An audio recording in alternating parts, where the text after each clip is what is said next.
So as Jean said, yeah, it's a joint work with myself, Robin and Jean. Also, just a small note before we begin. So actually, I have an auditory processing disorder. So maybe I will have some problems to understand what you say correctly. So when you ask question, please try to articulate, to speak clearly, to avoid speaking too fast. And maybe I will ask you to repeat as usual. So that said, we can begin. So okay. Okay. What's the purpose of the paper? So actually, what we want to do is we have data on a manifold, on a discrete manifold. So foods are functions defined on a manifold. And we want to diffuse two functions. We want to make them more smooth. We want to have an operator which takes as input functions and gives back smoother function. And we call that kind of operator a diffusion operator. I'll be more precise about what that means in a moment. But for now, let's just say what you want about that operator, what are the specifications we want. We want that operator to be fast to compute, because as we'll see, it's not given for free. Usual methods take sometimes to compute. And also, we want that operator, we want to be able to apply it in a wide variety of modalities. Because as we'll see on meshes, we have such operators. But when you get other modalities, maybe you have as here point close, maybe you have voxel mask, maybe you have even a mixture of Gaussians. So for just point close with data of covariance attached to each point. So you can have many modalities. We want to have a method which works in any of those cases. So that said, maybe first I should explain clearly what I want to mean by a smooth functions. You need a way to quantify what that is. And so intuitively, you see, you can say a smooth function is just a function which has a small derivative. And to quantify that idea, you need something like the differential of a function, if you have access to something like that. You need a way to integrate your functions. So here, it's given by a scalar product, L2 scalar product, inner product, sorry. Also, if you have a differential on the notion of a L2 inner product, then we can define the Dirichlet energy. So it's just you integrate the differential of your function, the square of the differential of your function. And you see here, we can then take the adjoint of Z with respect to the L2 inner product, and we can write it that way. And if we name D transpose Z the Laplacian, we just get that you have to take the inner product of F with the Laplacian of F. Also, we can say that to quantify the smoothness of a function, we can say function is smooth if its Dirichlet energy is small, for example, compared to the L2 norm of F. Also, just to give an example of what that could mean in a discrete case, maybe you can take a graph as here. So a function of that graph, just a value per vertex. So it's just a 5-column vector, like here, F0, F1, F2, F3, F4. And to take its differential, maybe we can just take actually the differences along the edges. And so if you do that, then the Dirichlet energy we obtain is just the sum of the differences of the edges squared. Also, that gives quite, let's say, a good notion of what could be to quantify the smoothness of a function of that graph. That said, so we said what we want to mean by making a function smooth, but no, so we need to define what we could mean by a diffusion. So maybe actually what you want to do, you're given a function f, and you want to get a smooth approximation of f. And for that, maybe you can solve a minimization problem. Maybe you can try to find a function g, which is close to f for the L2 inner product, or with a small Dirichlet energy. Or maybe, so just to say you that, okay, you can diffuse functions, scalar fields, but maybe you can also want to diffuse vector fields. For example, one thing that you can have, maybe you have a correspondence between two shapes, which is given by V0. But maybe actually what you want to get is a deformation between your two shapes, but which is a bit smooth. And so maybe V0 is very rough. So maybe you're gonna search for a V which is close to V0, but which has a smaller Dirichlet energy. And so, if you see that problem here, you can see it's just a linear operator, its solution. It's just the inverse of identity minus c times the Laplacian. You can have another point of view to define what is the diffusion of a function. Maybe you could say, okay, I have a function f, and I want to have a continuous process which makes it smoother. To do that, so you have a way to quantify, you have a way to quantify the smoothness, it's just the dLk energy. So you can take the gradient of the dLk energy with respect to the L2 inner product. It gives you the Laplacian of f. And so you can just solve the heat equation actually. The heat equation will give you a continuous process which smoothes your function. And so its solution is just the exponential of the Laplacian, and it gives you a notion of diffusion. And you can see those two methods here are related. Actually, so the second one, the first one, sorry, is just an implicit Euler step of the first one. That fed. You define what is a diffusion. Maybe you can try now to see what are some interesting properties we have when we have a diffusion. First thing, you see the Laplacian is a symmetric operator with respect to the L2 inner product. If I can make a remark, because on the previous Yeah. slide, you said it quickly and now we are very used to it, but okay, the point here is that this is something that we do very often, right? So we have f, and we regularize it by solving this kind of problem where data attachment plus regularizer. And the key thing that you are doing is that you see this operation not just as an algorithm, but as a linear operator that takes as input f and output the argument g. And the thing is that when you have this, we could have written it, but in closed form you get this expression, right? And so that's the closed form expression you get here. And it's just that in continuous time you would get more like exponential minus t Laplacian, and it's kind of a similar functions. 1 over identity minus t Laplacian. It's a good approximation of exponential minus t Laplacian. Yeah. I was just highlighting that because otherwise everything you're going to say afterwards will be very strange. Yeah, okay.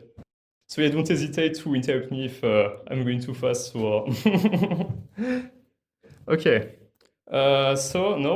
So as I said, so we define a way to quantify the smoothness of a function. We define what could be a diffusion. So now we are gonna see some properties we could expect from a diffusion. So you see, the Laplacian is a symmetric operator with respect to the L2 inner product, just because it's on the form d transpose z. So taking its transpose, you get the same thing. And so if you do that to the exponential, same thing, you obtain the same operator. So you get that the diffusion is a symmetric process. It's a symmetric operator. And what does it mean? One way to see it, maybe you can take, the graph as before, you can take a function whose value is 1 somewhere and 0 everywhere else. And then you diffuse it, and you look at its value at a point y. And you could do the contrary. Maybe you can define function whose value is 1 on y and 0 everywhere else. You can diffuse it and look at its value at x. So maybe you would like to get the same value if you do a Fust2 operation. And so that's what we get here. You have some kind of symmetry of the path. When you go from x to y, you get the same value as when you go from y to x. One property you get is that the differential of 1 is 0. So the Laplacian of 1 is also 0. And so going to the exponential, you get that the exponential minus the Laplacian of 1 is equal to 1. You get preservation of constant functions. And that's very intuitive because when a smooth function is already as smooth as you can get. So when you diffuse it, it should remain the same. And also, if you combine those two properties, you get a third one actually. If you look here at this inner product, the one with f and 1, you can see because it's the L2 inner product, actually it's just the integral of f over U manifold. And here on the left side, it's just the integral of f after being diffused over U manifold.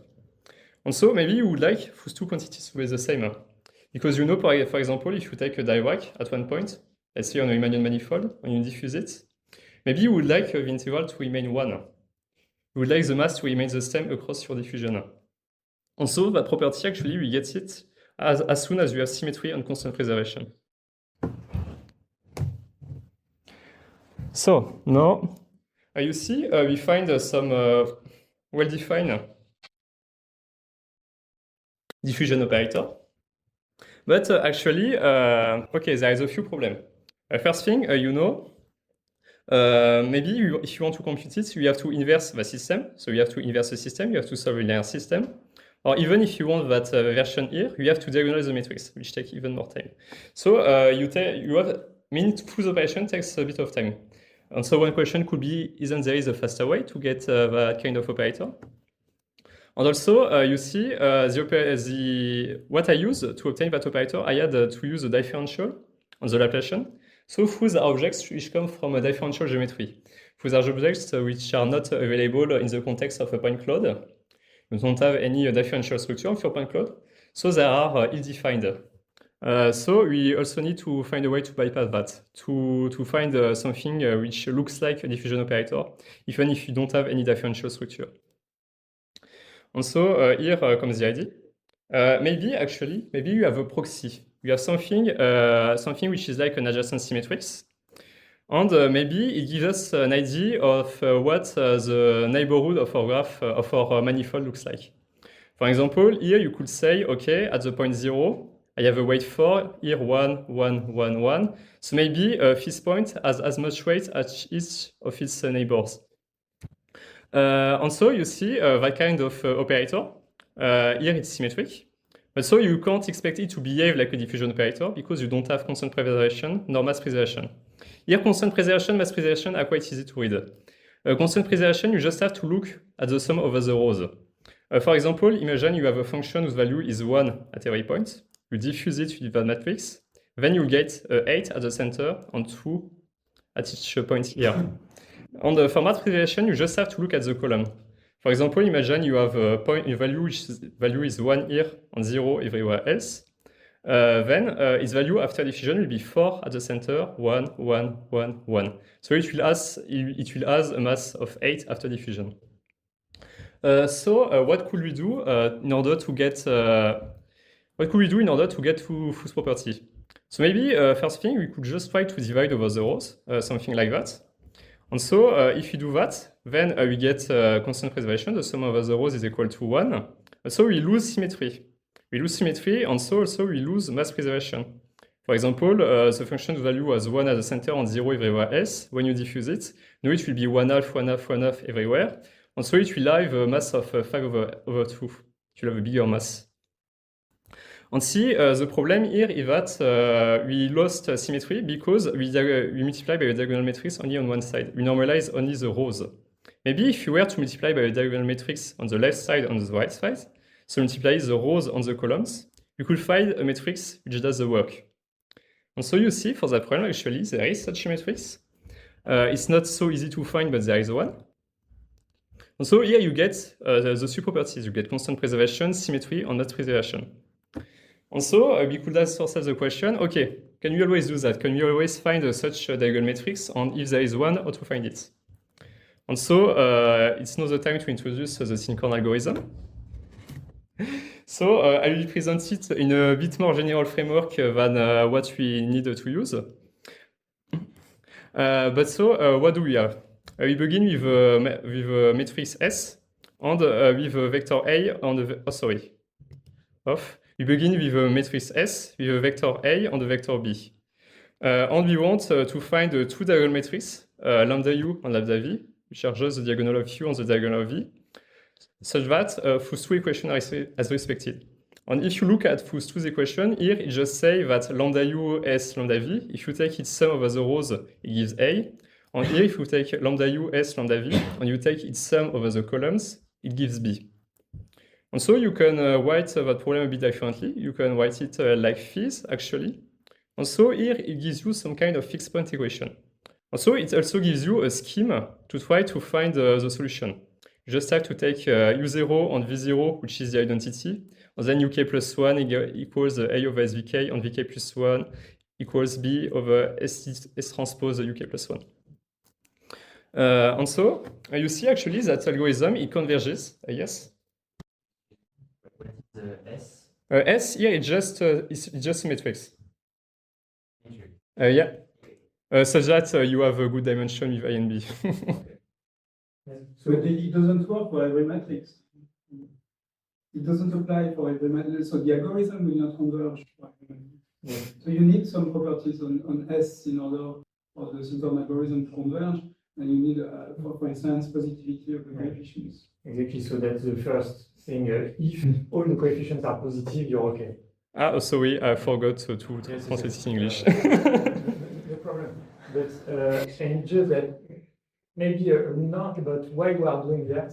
You know, like Nathan presented this notion of smoothness via Dirichlet energy, via okay, you want to have a small gradient, and what we see is that you end up with a smoothing operator that involves somehow the resolution of a linear system. Basically, you take your rough signal, and to smooth it, you need to invert identity minus Laplacian. And it's just that here, and you said it briefly, is that maybe instead we could just compute local averages. And so that's why you come up with an adjacency matrix. And basically now your operator is just, you perform local averages, what people would call a graph convolution in geometric economy.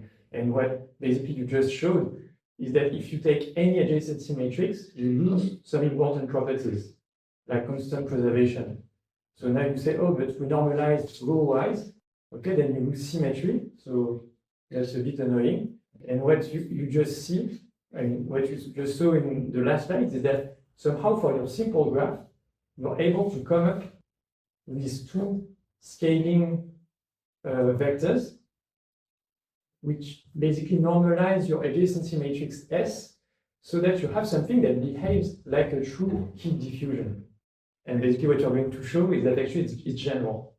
Basically, we have a way to turn any adjacency matrix up to diagonal scaling into something that really behaves like a heat diffusion. And so it means that everywhere in computer graphics you have a Laplacian inverse. Maybe instead you can just apply local graph convolution, but with a proper normalization. That's kind of a bit of context to motivate that. So here's the idea is that instead of having identity minus Laplacian inverse, you have lambda u s lambda v. And it should be much cheaper because diagonal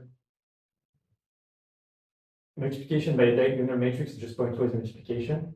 And S, maybe it's a graph convolution, it's something cheap.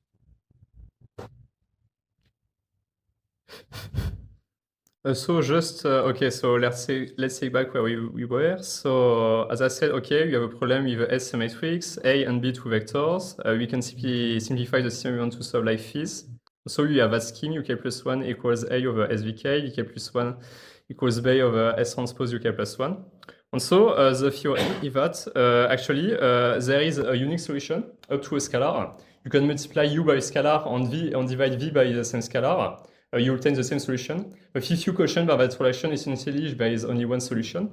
And so actually that algorithm converges toward that unique solution.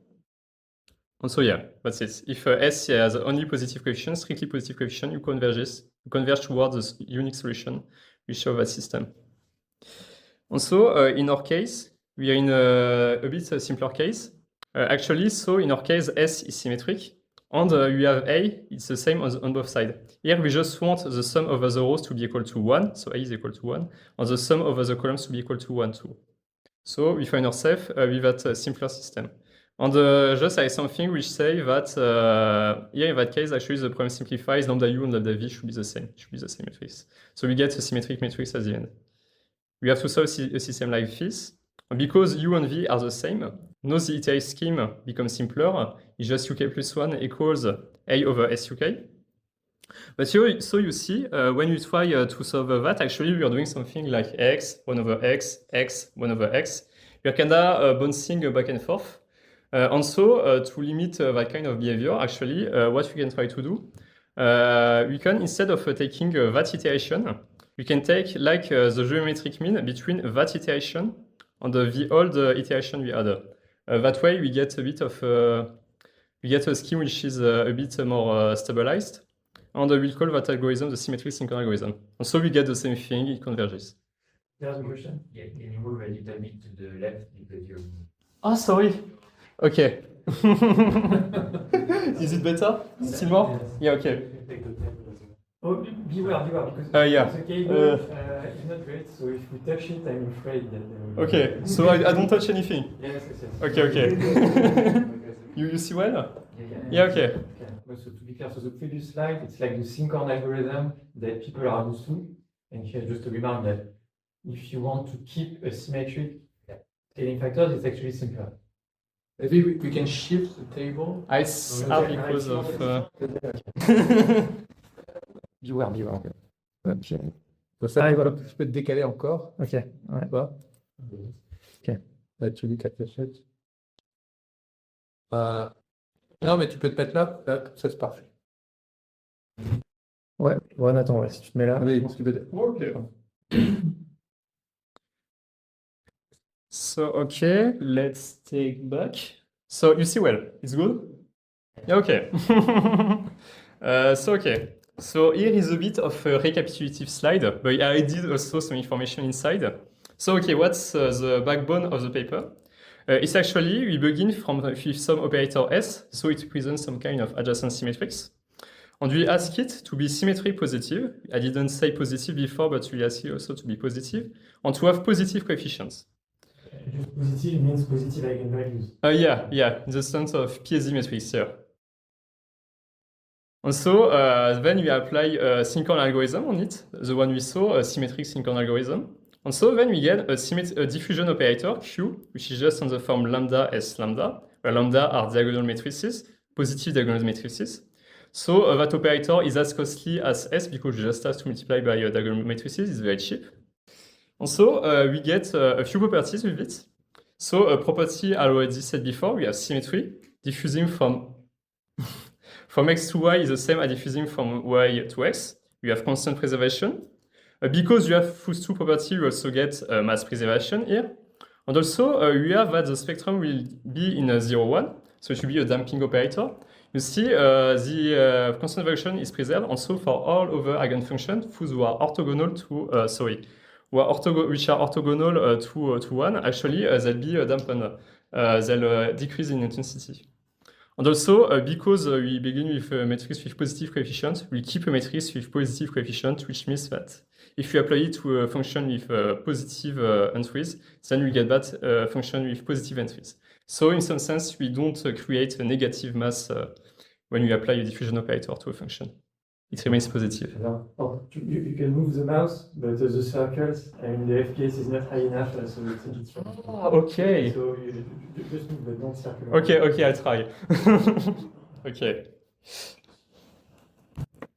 And so now I'll present a few methods that exist in the literature.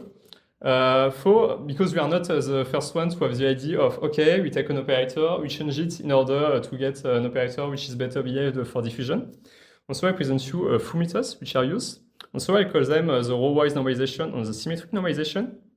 Actually, the row-wise normalization, we already saw it. It's just you take your symmetric matrix S and you multiply it to the left by a matrix which is just the inverse of the sum of the rows. That way, you get constant preservation. But also, as we saw, you lose symmetry, and so you don't have mass preservation. On the other side, maybe you can try, to do something to keep symmetry. Maybe you can try to multiply, instead of d-1, to take its square root on the left side and its square root on the right side. That way you keep symmetry. But actually, it's not enough to get constant preservation, also not also to get mass preservation. And if you look at Fusu method, actually, the first one is just, in the first slide, I've shown about... yes, sorry. In the first slide, I've shown about the sync-on algorithm. There was that alternate scheme. Actually, here it's just one step of the alternate scheme. In the case of symmetric normalization, here it corresponds to one step of the symmetric sync-on algorithm. So you can say that what we do in the article is we go a bit further in order to have to keep certain properties, to have a certainty that those properties are true. Okay, and so here we just make a little graphic which recapitulates a bit the previous slide. So we take here an input which is just a function whose value is 1 here and 0 everywhere else. On doing a row-wise normalization, on taking an operator which is row-wise normalized, we diffuse it. And so doing so, you see you lose a bit of mass. Same thing if we take the symmetric normalization, we lose a bit of mass, while in our case, we don't lose any mass. And also here it's a bit different. It's just we took a Laplacian that was already well defined on our graph. So yes, our problem is a bit different because we don't already have access to Laplacian. And they just take the first eigenvectors. On doing so, you get a little artifact. You get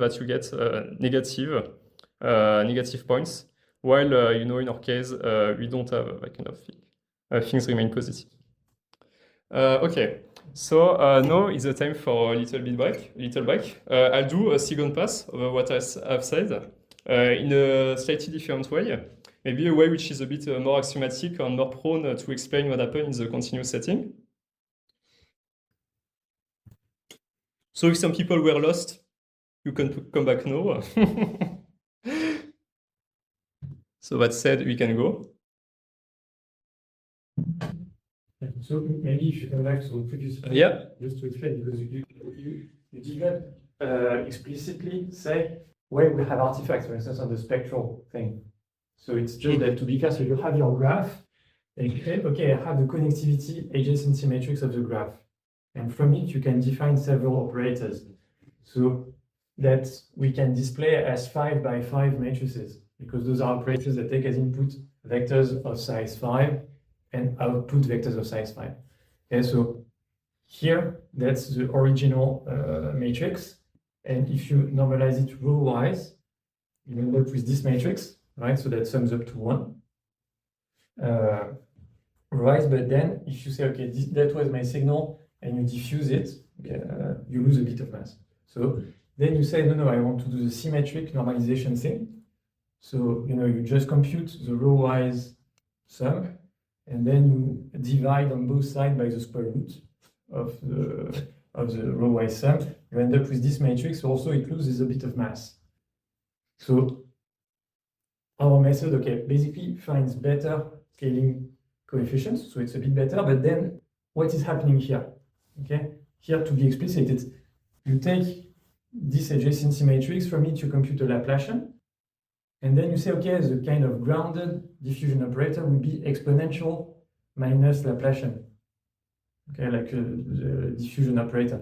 And to compute it, the standard method is to compute the eigendecomposition of your Laplacian, and then you apply exponential to the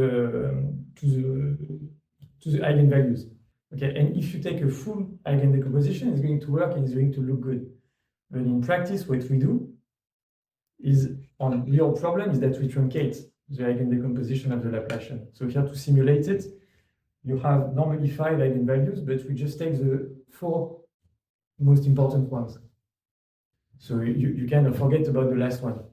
And it's just that when you do spectral truncation like that, you are bound to get, ringing artifacts.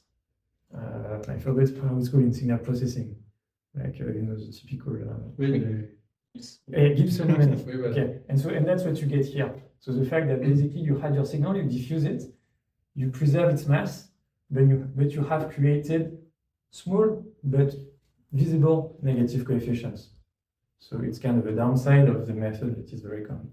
And so, so it's kind of the advantages of your method is that it's cheaper because you don't need to do the diagonalization, eigendecomposition, stuff like that. But also you preserve the important axioms about your operators. Like if your initial adjacency matrix has positive eigenvalues, then so does your operator. And you also keep the positive coefficients. This is as an approximation of the... Yes. Yeah, you could say it's also an approximation of 1 over identity minus T Laplacian. It's just an operator like this.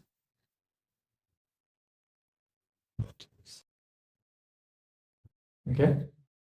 To compute it, you can either use a sparse linear solver or you diagonalize your operator. And then basically this operator will have the same eigendecomposition as the Laplacian. Because it's T Laplacian is diagonalizable in the same frame, on the same base, and identity minus T Laplacian also.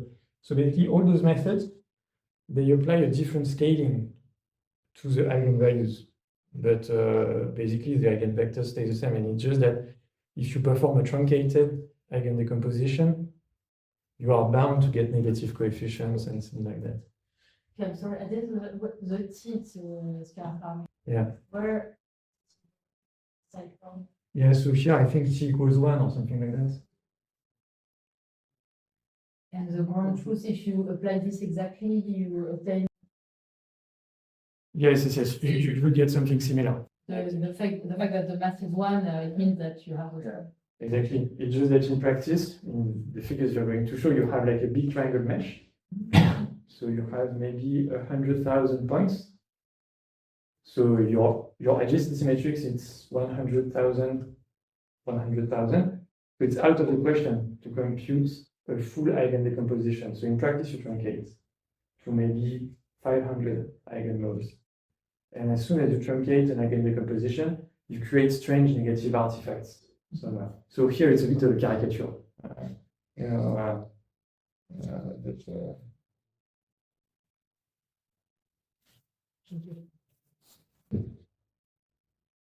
Anyway, so maybe I missed something, but so you at first you talked about Laplacian from a minimization problem. So with approximate f plus being regular with respect to directly energy, and then you introduce your operator with axioms like mass preservation and symmetry.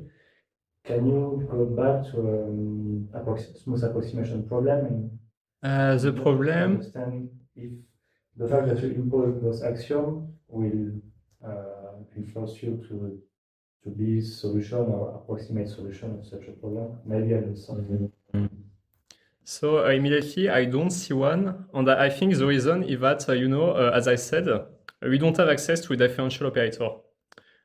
So maybe we can build one out of operator, some kind of, yeah. I mean, it's harder to go back to that kind of characterization because we don't have a differential operator. Yeah, so yeah, I mean, it's a good question. Like a reviewer asks us something very similar, which is, okay, once you have an operator Q that satisfies the axioms that you have here, can we always interpret it as the exponential of a Laplacian operator? So obviously not the true Laplacian because it's defined, but is there always a delta? And I remember that you and Robin, you thought about the answer. Yeah, actually, you mean, maybe we could take just something like the logarithm of our diffusion operator. And yeah, it's not always a Laplacian operator. It doesn't always check some axioms that I'll present later because of one small detail, essentially, but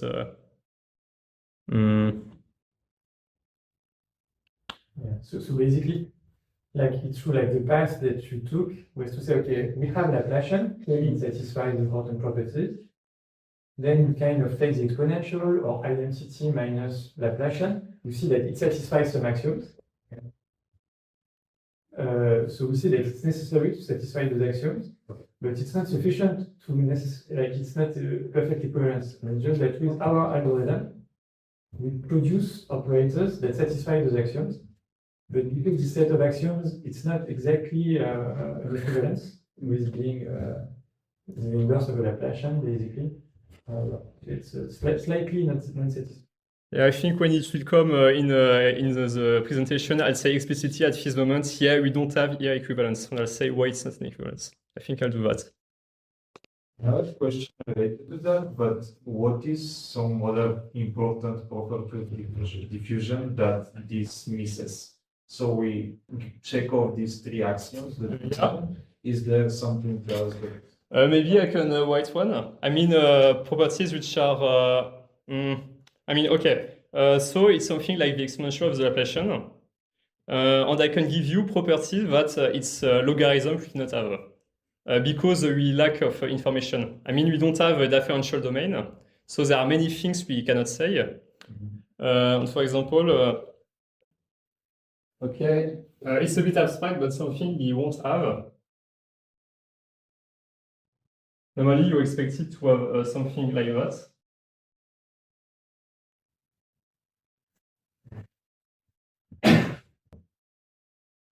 And you won't have that kind of equality because it's impossible to have that kind of equality in a discrete domain.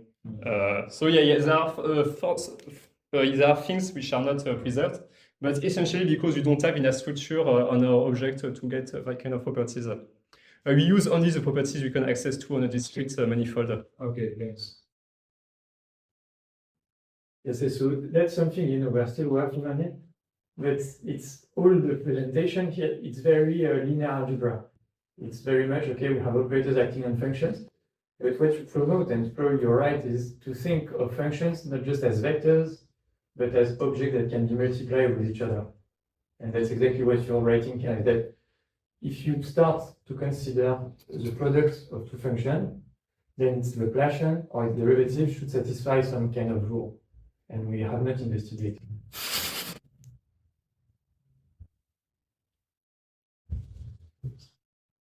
So does anybody have other questions? Yeah, okay.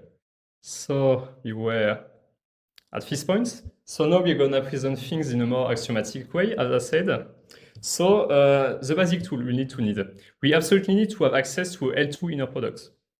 And so let's be a bit concrete here. You could be more abstract, but to get to L2 inner product, we just consider X, which is a subspace of Rd, and we'll equip it with a measure mu. And so we consider just the L2 space and function defined here with our L2 inner product. And so that way we know what is a positive function, just a function which is positive, and we can also define what is the mass of a function, just in its integral over the domain, which is defined thanks to our measure mu. And also, we need to precise things in the discrete setting because at the end, when we do the numerical stuff, it's in the discrete setting. So let's take a mu, which is just a sum of the racks. Yes, sorry. I should try to remember it. Okay. And then we can take, in the discrete case, we can take mu, which is just a sum of the racks. And so then you can see it as a diagonal matrix, M. And you can see your functions defined on your set of points just as column vectors. And so you get the usual expression for the inner product of two vectors. And also you can also compute the mass of function that way. And one thing you have to be very aware of is that at some point we'll need to compute adjoint of an operator with respect to the M inner product, to the UL2 inner product, which is M. And so you have to be aware because it's not the identity necessarily M. So the notion of transpose is not the same. It's not just the symmetric of your matrix. The identity you want, it is one. That's the identity you want for an adjoint operator. And so we can define the M transpose by this equation. And so symmetry becomes a bit different too. To be symmetric means we have that equality. And so it means actually that S can be written in the form K times M, where K is symmetric in the usual sense. Okay. And so now we'll get back. Now we see things on the. Let's say that to see what a diffusion operator is, we'll go from we'll go from the Laplacian and then apply the exponential to see the property we get. So what kind of properties can we recover here? The Laplacian. So it's defined at D transpose D, where D is a usual differential when you take the adjoint with respect to your L2 inner product. So as before, you get symmetry and positivity. You get also constant cancellation because the differential of 1 is 0. And you get one fun property, which is the Kessler property. And essentially, the Kessler property just amounts to say that your matrix has negative non-diagonal coefficients. But in infinite dimensions, that's not how you can define it.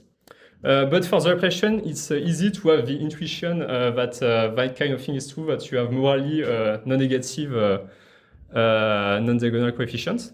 And to see that, you know the Laplacian, actually, if you want to evaluate the Laplacian of f at x, you can see it as, globally, you can see it at your value at x minus your value on a sphere around your point. You take the mean around a sphere. You take the value at your point minus the mean around the sphere. And so you see the points which are in the sphere have a negative contribution to the Laplacian. So you can see that morally you have non-negative non-diagonal coefficients. And so you put all of those facts together, it gives you a definition. we'll call that a Laplacian-like operator. So you get symmetry, cancellation, positivity on that Metzler property. And so you just pass to the exponential, and there is it's here that there is a little subtlety. If you pass Faussovati to the Laplacian, you get symmetry, you get constant preservation, damping, because you had value which were in 0 plus infinity. You pass to the negative, it goes in 0, minus infinity 0, and you pass to the exponential, it goes to 0, 1. So you have a damping operator. And here is the thing. When you take a Metzler matrix and you take its exponential, you get a matrix with positive coefficients. So when you apply it to a function with positive values, it gives you back a function with positive value. But it doesn't go the way around. Actually, you would like to have a q power t f, which is superior to 0 for all f superior to 0, to have equivalence between the those two. So for example, if you take a q, which check that property, if q has positive coefficients, it doesn't necessarily mean that a q power 1 half has positive coefficients. And so if that's the case, then taking its logarithm, you won't get the Metzler property. So you have a bit, Metzler implies that property, but not the contrary. So you don't always get a Laplacian-like operator from a diffusion operator. Okay, so that's the kind of operator we want. And so we'll apply them to get that kind of operator. We'll begin from an operator we'll call a smoothing operator and apply the symmetric synchron algorithm. And so a smoothing operator is just an operator which is symmetric, positive, and which has positive coefficients. And so the main theorem is very simple. In the discrete case, if you take a smoothing operator and you apply a symmetric synchron, then it converges toward the diffusion operator. And so here I just Yeah. No, so it's just that from a distance, you know, we have studied the synchron algorithm for a long time, but it's just a new interpretation in front of this famous theorem, in the sense that we remark that it normalizes the spectrum and that it can be useful in geometric processing. But basically, if you have your kernel matrix exponential of minus square distances, for instance, and you apply synchron to it, symmetric synchron, then you end up with a matrix whose spectrum is in 0, 1.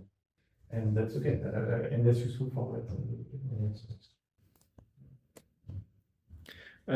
Okay. So yeah, just let's just remember what is the symmetric synchron algorithm here. So we just take a lambda, which is the identity. We check whether we're close to convergence or not. And then we take as a new update, so the square root of our iteration divided by the sum of the zeros, basically. So the diagonal matrix, which is the sum of the zeros. And so that algorithm converges. And so the numerical cost of the algorithm is just that every iteration, you perform a matrix vector product between the matrix S, which was like your adjacency matrix, and the vector of diagonal coefficients lambda. That's what you do here. So basically, you have a vector of diagonal coefficients lambda. You start at a vector of ones. At every iteration, you compute S lambda becomes D, and then you update lambda as the square root of the current value of lambda divided by this, and you do it again. So basically, when we're going to see, oh, after 5 iterations, we are happy, in the sense that our scaled operator has the correct row-wise sum. 5 iterations, it just means 5 multiplications with your adjacency matrix. So if your adjacency matrix is encoded as a Gaussian kernel matrix, then via Cheops it's very cheap. If it's encoded as a sparse matrix, then you use a Python geometric or whatever. I mean, it's basically there are no complex O of n squared or strange operations there.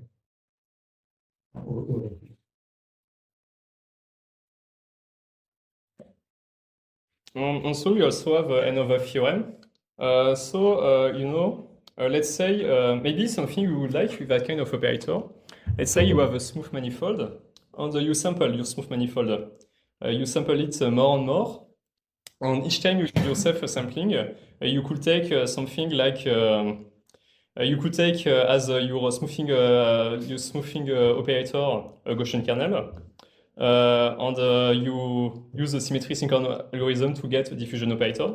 And you do use that for more and more sampling, and maybe you hope it to converge if you take the radius of your Gaussian kernel and you make it smaller and smaller. You hope to converge towards something like the depletion. So actually, there are already results in the literature about it. So it's not what that theorem is talking about. Here, what we are trying to do is more like we take a kernel, but we keep the radius of the kernel fixed, and we look what happens when we do more and more sampling, what kind of operator we get. And so what do we get? Okay, so we take a mu(n), which is a sequence of discrete measures, and we make it converge weakly towards the measure mu with a finite mass. And we take so k, which is a Gaussian or an exponential kernel, with so a fixed sigma.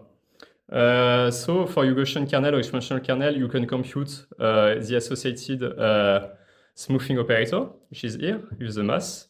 And you can transform it into a diffusion operator using the algorithm. And so you can apply your diffusion operator to any point of x, not only point of your support.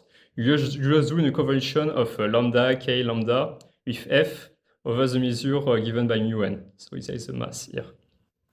And so what do you get at the limit if you do that? Actually, you can find a continuous function lambda such that, so you get an operator q, which acts by a convolution between lambda, k, lambda, and f over the measure mu. And so you have that for all f continuous, you have uniform convergence of q and f towards qf. So really, it just means that the algorithm that you presented is well proved. In the sense that, okay, you flow samples and you compute your Gaussian kernel matrix. Your coefficients lambda that you end up with are not like random, strange values. There's an underlying continuous algorithm. Actually, what we are manipulating those vectors lambda, it's really a continuous function defined on your space. And so, for instance, if you have a two-point cloud that samples the same bunny, for instance, you do the algorithm, you end up with a vector of values lambda, and you display it as a function in your point cloud, then two different samplings of the bunny will give you the same function. So it just means that it's not a numerical truth that behaves strangely, it's actually very well behaved as an algorithm. So what about the rate of convergence that you are about? Is it similar to synchrone in terms of 1 over square root n, where n is the number of samples? Maybe I'll let João answer that one. So actually, the truth for that is a direct reinterpretation of the proof that we did together in 2017. Yes, but I already Yeah, found so I forgot the convergence rate. It's still synchrone. I forgot the convergence rate. No, I'm not asking about the convergence rate of synchrone algorithm. So the result here seems to be different. It seems like, okay, you're sampling mu, and then it goes to the continuous operator. And usually synchrone is nice because you have nice 1 over square root n convergence of, let's say, optimal transport cost or entropical optimal transport cost. And so I was just asking about the rate of convergence here. So if you increase the number of samples, so you have a Q hat and how fast it converges to Q. So I forgot. And basically in our proof, because it's really exactly the same thing, it was not quantitative. It was something like Arzoli, a scalar. Yes, compact space. Okay, okay. The way to answer, if it's really the similar, then the space of functions in which you are computing the stuff is essentially a Sobolev space, or it is embedded in a Sobolev space of higher order enough. So in fact, you get it's very similar to reproducing kernel inverse spaces, right? Yes, it's probably, but I never checked, never quantified the speed of convergence. Well, it was just okay. You do not get widely different results from two different samplings of the same object. Easy Evian bottle for me.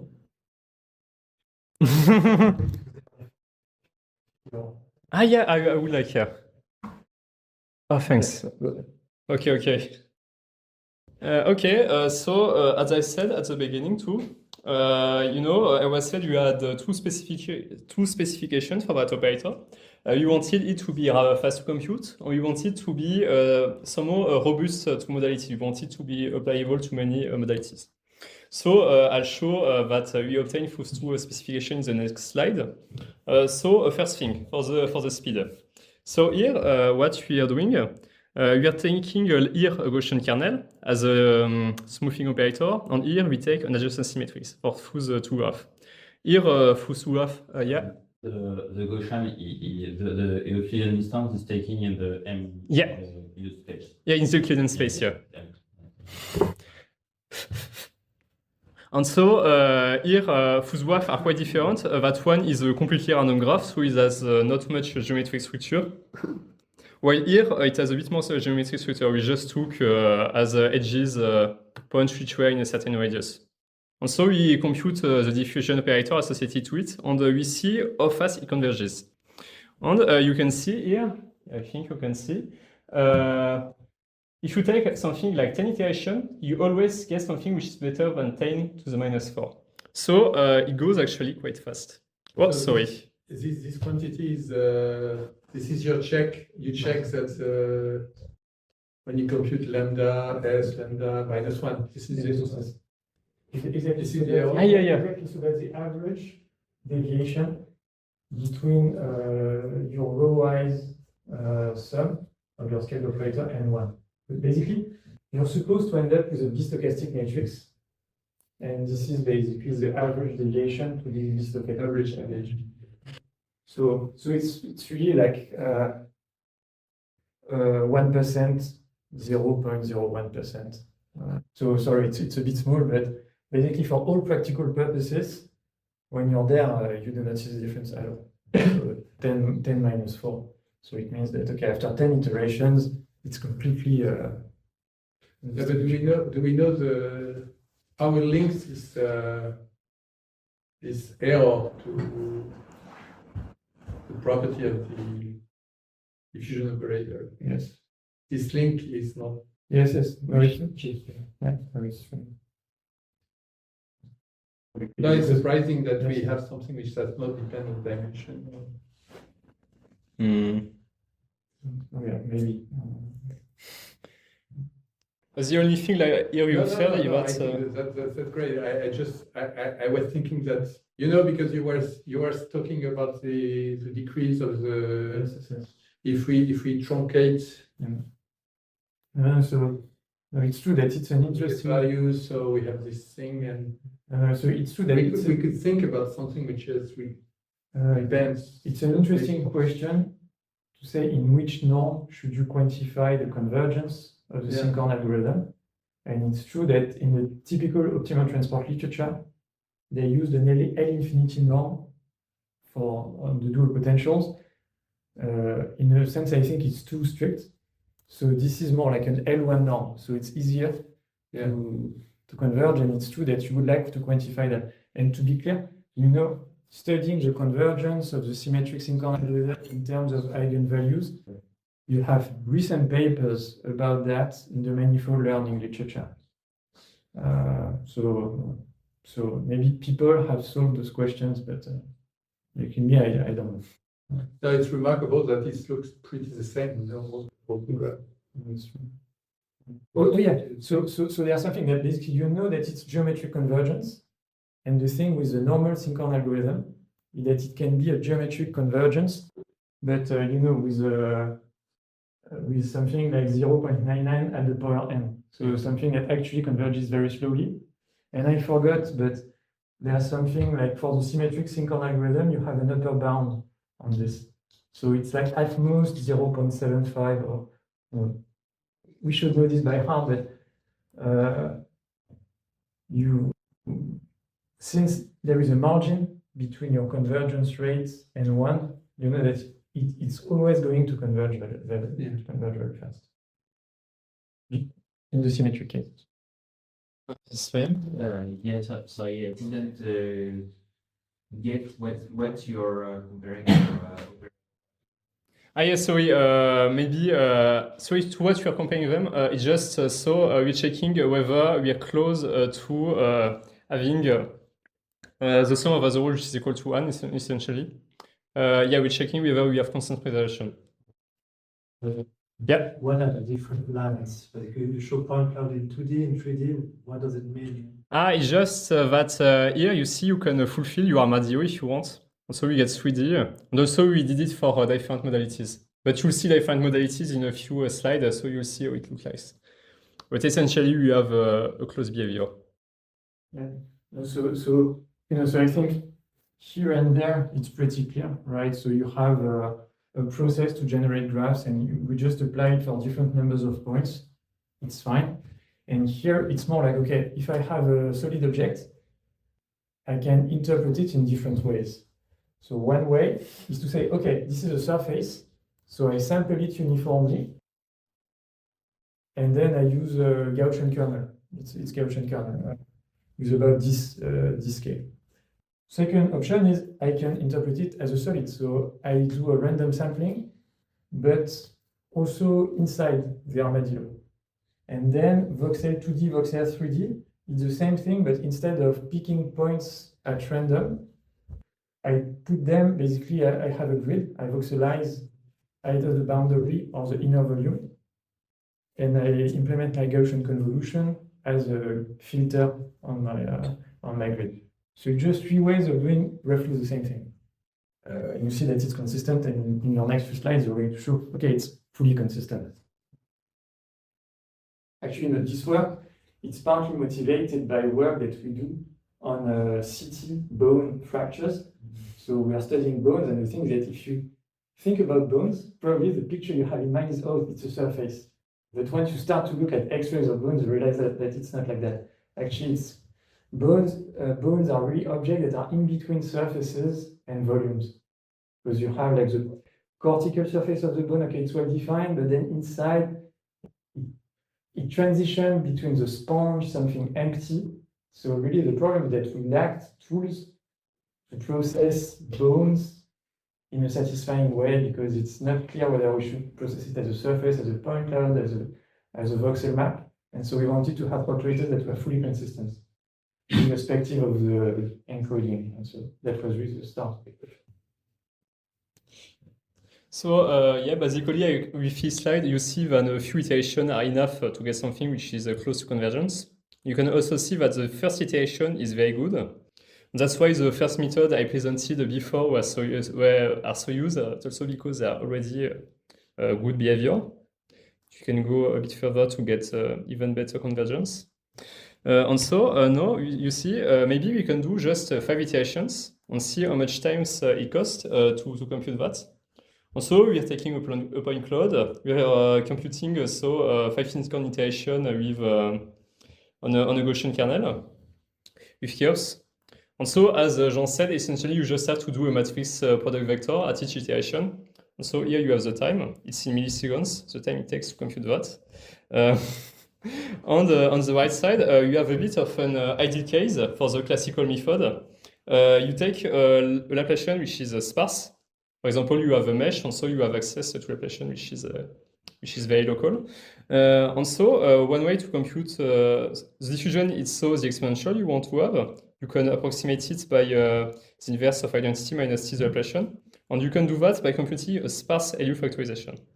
So that's something, because it's a very sparse scheme, you do it on the CPU. Or you can see that you're roughly like 10 times faster than this method. So it goes quite fast. Okay, so now what we're doing here, it's a rather standard slide. So here, to the left side, we take the finite element method Laplacian. So here, if you look at the top, it's on surfaces, while on the bottom, it's on volumes. So here, the Armadillo is fed each time.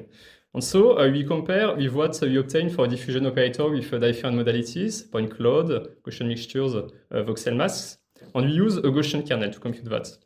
And also, just a quick precision, you see it's a Gaussian kernel, but here you have covariances Actually, those covariances are just used for the Gaussian mixtures, because with the Gaussian mixtures, you have a data of covariance per point. So it gives you additional information on the geometry, and you can incorporate them into your kernel. Here we look at the same eigenvector for all of those modalities, and you see we obtain something which is quite close. Same thing at the bottom. So we have a spectral profile which is a bit similar. Can you say a little bit more about this this kernel? This one? Yeah, this why you How to... why you put sigma I plus how you get it? It's something you get after integration. Yes, so Is it with this, you get after exactly. integration? So that's the formula you get when you identify vertex I with the Gaussian. So basically the idea here you understand is that you have the same object but interpreted as a surface or as a volume. And then if we understand the object as a surface, you can encode it in many different ways. So with triangle meshes, standard way. Point clouds, you sample points and then you have a uniform grid. Voxels, also the same. So to be clear, it's like an empty voxel shell. Inside it's empty. But here, we say Gaussian mixture, it's like a much sparser point cloud. Here you have maybe 10,000 points, and here it's like 500 Gaussian, something like that. But to compensate the fact that you have fewer points, you have covariance matrices.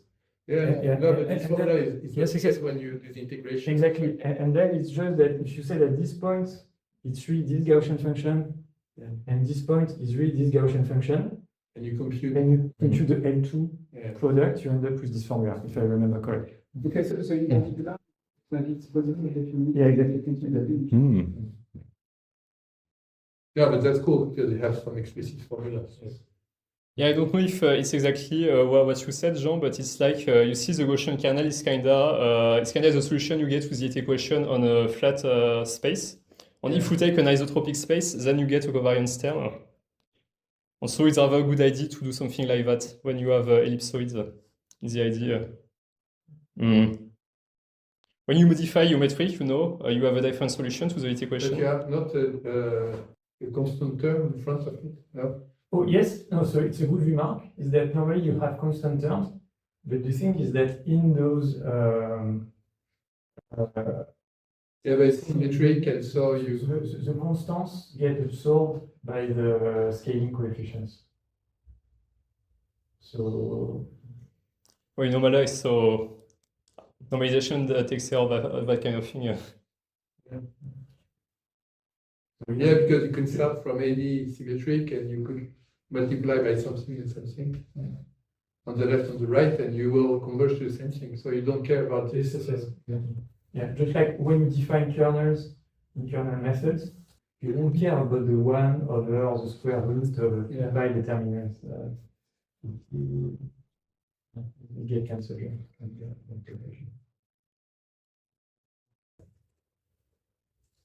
Yeah.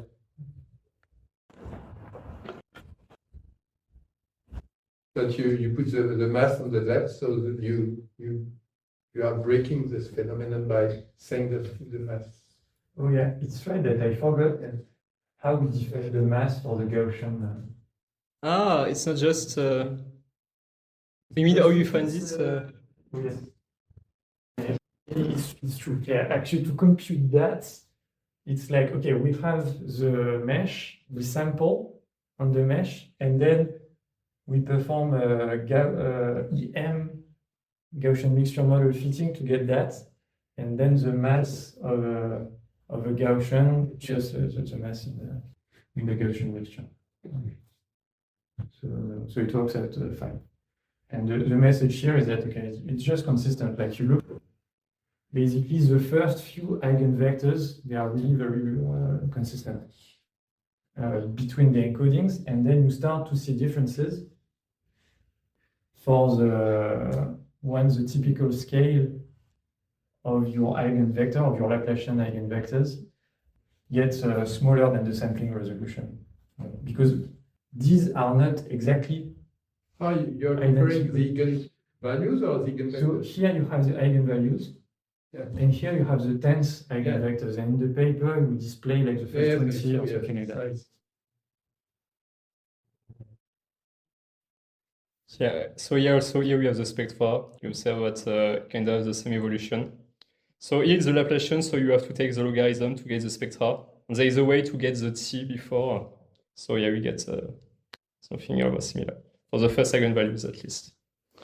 And why is the voxel version significantly different? I don't really know actually why for the voxel one there is such difference. I know that I would say just visually, you know, the way we voxelize it, it's really as a binary mask. So basically I voxelize, and if there is one point in a voxel, I put the voxel to 1. It would have been maybe smarter to use a smooth, you know, a better rasterization, but here it was just to say, you know, you can be a bit brutal and it's still okay. And so it's not a surprise, you know, since this object is quite a bit more bulky than the other ones. We are not very surprised to see a divergence more quickly. That the spectra started to diverge earlier. So okay, I hope you have a bit of energy left, because I'll present something which is a bit interesting, no? Which is a bit surprising maybe too. What we're gonna do now is we're gonna use what we built to actually normalize the LDM metric. So you'll see what that means in a moment. So first thing here, instead of diffusing scalar field, in the idea we want to diffuse a vector field. That won't be much of a problem because to diffuse a vector field, you just a scalar diffusion in all directions. So not a problem. You can think about it as it was scalar fields. And so you get n over L2 inner product here. It's replaced by the Wasserstein metric. It plays the role of the L2 inner product for vector fields. So here, vector field is just a vector attached to each point. And you also have on the other side the LDM cometric. So it's a cometric. Beware, you have to take its inverse to compute the metric between two vector fields. So what is the role of the LDM metric? Actually, it's a metric which has been built in order to when you want actually to penalize more rough vector field, because you can have very rough vector field with Wasserstein metric which have not such a huge norm, but with the LDM metric they will have a bigger norm. So you want to penalize rough vector fields. We see very soon why we want to get something like that. And so you see here for the LDM metric, I just choose a Gaussian kernel in each direction. Okay, so let's say we want to perform some kind of gradient descent over a functional f. So f is a functional which takes as input point clouds and return scalars. Or you want to find the best point cloud which has the lowest value for that functional. And so to that, we perform gradient descent. And so in that kind of context, it's very important to choose well the gradient you take in order to have to converge well toward the solution you like. And so we consider two different gradients. You have the Wasserstein gradient and the LDM gradient. And so just those two are related. The Wasserstein gradient, which is a bit the most natural one, actually you can get the LDM gradient as the Wasserstein gradient, and then you do a small convolution after. The convolution with Km. So K is just a Gaussian kernel, and M is just the identity. So here Km is just a Gaussian kernel. You take your Wasserstein gradient, you apply Gaussian kernel needs, you do a small convolution over your vectors, and you get the LDM gradient. And so because here we have a Gaussian kernel, it's a smoothing operator, maybe you could say, okay, we can make it a diffusion operator. And that way you obtain also a new metric, instead of a new cometric. So instead of K, you get lambda K lambda. And so that new cometric will have a few properties. I'll explain a bit more later why you have that kind of property. But no, actually, you have that the notion of mass for our new metric is the same as the one for L2 inner product, the Wasserstein inner product. And also, we'll have that the norm of vector for the Phys metric will be more than for the Wasserstein metric. So in a way, you see that way you can see that you still penalize a more raw vector field than smooth vector field because you have identity for smooth vector field, for constant vector field, and otherwise you're bigger. But so in its normalization, you'll see, okay? And maybe to be clear, Yeah. where does this come from? Because now I'm going a bit faster, but that's normal. It's that this operator, it's a diffusion operator, so its spectrum is in 0, 1. So it means that when you invert it, its spectrum is between 1 and plus infinity. So that's why it's like an expensive operator.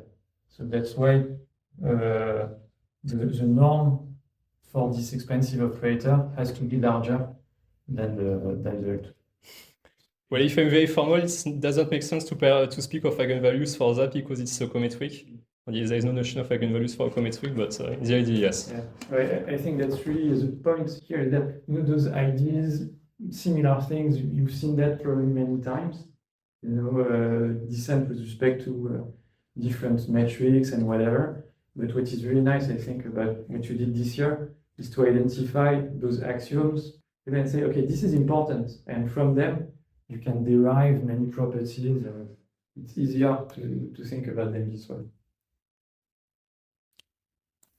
So here is a little experiment. We'll take through the two shapes. The multicolor one and the blue one. And so we want to match that multicolor shape onto the blue one.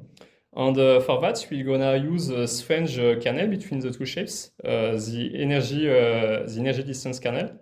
We don't need to know exactly what it is, but the important behavior you need to know is that when we try to minimize with respect to that kernel, actually points want to go far from each other. If you look at your Wasserstein gradient, points will want to go far from each other. You have a tendency of the shape to burst. So you observe clearly that phenomenon if you try to follow the gradient for the Wasserstein gradient. And so maybe you could say, okay, maybe a solution could be to try to promote more smooth vector field. And so that's what we do in the second graphic. Where here, we do gradient descent for the LDDM metric. And see, here there is some kind of strange phenomenon which appears, which is a bit surprising. And it can be very well explained if we see what the LDDM metric is. So I said basically, you take your gradient at one point, your Wasserstein gradient, and then you do a small convolution. But if you are at the border of your shape, you have less neighbors than if you are at the center, for example. So it will mean that the points which are behind will have a tendency to lag. It's very clear what happens here. Well, if we normalize our operator before, we won't have that tendency to lag because actually we take some kind of sum and you normalize in the ID. So we get a trajectory which is far smoother. And so, okay, it's a bit formal, but just to explain the kind of stuff we are doing, before we had a smoothing operator, which must verify some property, and then we get a diffusion operator, which verifies other properties. In that case, we are not manipulating operators, we manipulate cometrics and metrics. So it's not something which take as input like a scalar vector field or return scalar vector fields. So you have to be a bit aware of the vocabulary you use. But essentially, when you have an operator, if you multiply it to the right, by m-1, you obtain a cometric, a smoothing cometric.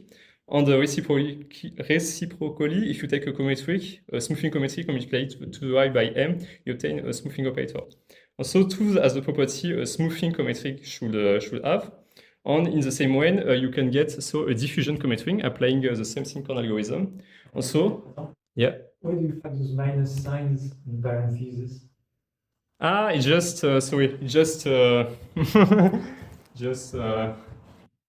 just a notation. It's like you take m, then you get s m-1, and here you take k, you get km.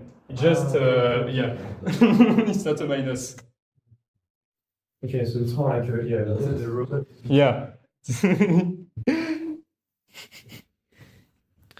And so basically it's the same thing, but it's just you have to be a bit aware of the vocabulary and the interpretation you use.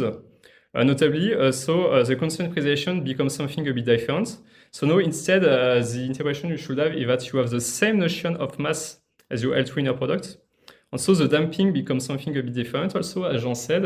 It's more now you'll have, because we diffuse here the cometric, so the cometric will be smaller than the Wasserstein cometric, and so if you invert it, you'll get a metric which is bigger than your Wasserstein metric. And also, so we did that for cometric. We can also do that for metric. So there is a similar definition for metric, where here we get the inverse stuff. Damping goes in the other direction. And so you just have to be aware, because if you take something like, I mean, if you look at the hypothesis, here you should have the metric, which is positive, while here you should have the cometric, which is positive. So when you have a metric, cometric, in general, you can smoothen, you can apply normalization only to one of the two, not apply them to both of them. But what we want here, for the case of ETMM, is to go from a smoothing cometric and make it a diffusion cometric. Okay, well, that's a bit formal, but just to explain that things are well defined mathematically. We have the right to diffuse a thing like that. Okay, and so maybe another example here, but it's kind of the same idea. We take a correspondence between two shapes, two hands here, so the red one and the blue one. And so maybe we want to interpolate. We want to find a geodesic between those two hands. And so if you do it for the LDM metric, you see, so here it's a geodesic at 1/2. Here are 3 over 2, so after the blue one. And here it's before the red, it's -1 over 2. And you can see that the normalized version, you obtain something which is a bit nicer. And to be clear, because okay, we are used to those pictures, but further on that, okay, what are we seeing? It's a left hand. Okay, it's a very classic example that was used in a very influential shape metric papers, but in computer graphics from 2007. And so basically just a hand times 0, and at time 1, every finger is flexing a bit, but the index finger is flexing more. So that's why we highlight it more, whereas the other ones are flexing a little bit. And it's just that time t equals 0, time t equals 1. And in white, we just display the state before, between, and after, the samples. And it's just that what you see is that LDMM, although there's a large here, when it's very large, it explodes. Basically, you say that you mean that you extend yes, this bit. Exactly. So it's the fact that LDMM for extrapolation, if you have truly large deformations, it doesn't work. And it's just that if you use this normalized K instead of the row Gaussian kernel K, you get less explosion, more sensible. Basically, instead of exploding, points want to go in a straight line. So it's a bit better, but then, okay, it's open question of can you do the same thing and more like promote a rigid deformation. So the thing is that to get plausible trajectories, it's very doable. People in computer graphics, they do that all the time, but they need to rely on local elastics model, basically. And so they need to invert a Laplacian-like operator at every step. And so the challenge was, can you do the same thing without inverting a Laplacian, just using a Gaussian kernel? And for instance, what you are doing here is that you apply the same, in fact, you replace in the Hamiltonian. Exactly, that's exactly that. So you keep, okay, the interesting thing is that you keep the same, you start with the same Gaussian, with the same sigma, whatever, because we could say, okay, you could play with different kernels, and blah, blah, blah, blah. But, okay, what from B to C is you start with the very same Gaussian kernel. And that you normalize it. So to keep things simple here, you can assume that every point has mass 1. Yeah. So, and it's like basically your Gaussian kernel matrix before feeding it to your Hamiltonian. That will write something like age of QP equals 1/2 of PT KP. You step in and you normalize K by your diagonal scaling factors. And from hard coding the number of yes, exactly, yeah. And so from a mathematical perspective, it's just that K, instead of being like so basically what we are really doing is we are breaking the right invariance. And so it's more like a K. It's more like a K. So okay, but because, as you well know, right invariance is tied. I remember discussion we had. To true convolutions, and here you reweight things. Yeah. But it's a way for the shape space to remember. Okay. Did you go further into this question about understanding? We have some kind of RKH space, which is No, but it might get seem inspired. I mean, no, okay. If you can define trajectories for other points. Yes. So yeah, so that's for sure. Yeah. So basically, yeah, you have Okay, a smoothing operator. Even because okay, yes, this Gaussian kernel matrix, it's a convolution operator that takes as input a measure, let's say mu, no, a mu, not a momentum, and turns it into velocity field. And it's what we are really doing here, is we are defining a function lambda of x, which is a continuous positive, and Lipschitz, like it's just a smooth field, and basically we are replacing this row convolution operator by 2p and associate lambda times k involved with lambda. Okay. Yeah, but for any new point, if you okay, here I understand when you have a fixed family of points and you say you put the mass 1 over n and 1 over n and so on. But if you want to think to extend it or to add a new point, so you repeat the single normalization with the new mass. Yes. So this procedure, you need to have a starting measure.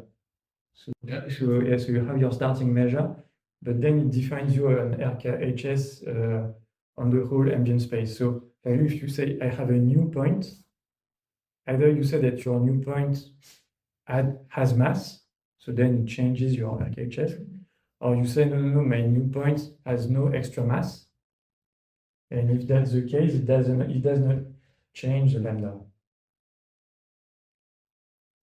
So I don't know if your question. No, so it means there is some kind of it's not completely clear. I think you have different solutions. Clearly, you can define. Okay, you can really say what's going on your. You have a particle system with a Hamiltonian, and you can build everything. So we understand for this particles connection with. But after, if you want to, maybe it doesn't make any sense. But if you want to say you can extend somewhere inside or outside, there is a matter of deciding. Yes, so what is how you put masses. Yes, so I'm pretty sure you can do it, but I think it's a bit too technical. I'm pretty sure it's okay. And just a question in terms of compute. So you're using automatic differentiation to compute the Hamiltonian equations, and you're not trying to simplify the the lambda matrix. Yes, and try it's very dangerous. Okay, just a few words about the Gaussian mixtures, so how you move that. Yes, so here it's just that basically a Gaussian mixture is just a point cloud with extra features. And so we use the kernel that Nathan presented earlier. So it defines you as your state, it's your point cloud plus your covariance matrices. You have your kernel matrix and we normalize it and can influence. So it's again the same. Yes, it's yeah. So, okay, that said, I think we can close the presentation. So just... So just to conclude, okay, so we go from a normalized operator to a normalized operator. Oh, sorry, that's typo, yeah, it's normalized here. So as you saw, it's fast, it works for many modalities. And you can see, okay, it has a behavior which is similar to the solution of the equation, so you can also interpret it that way. And also you can see that it can appear actually in a rather unexpected context. So you see in the LDM context, it was a bit maybe surprising that we can do that. So maybe the takeaway you should have after that talk is maybe, okay, maybe do I use in my life maybe a normalized operator? Then you can use what we did and boom, get a normalized operator and maybe you'll get better behavior. So yeah.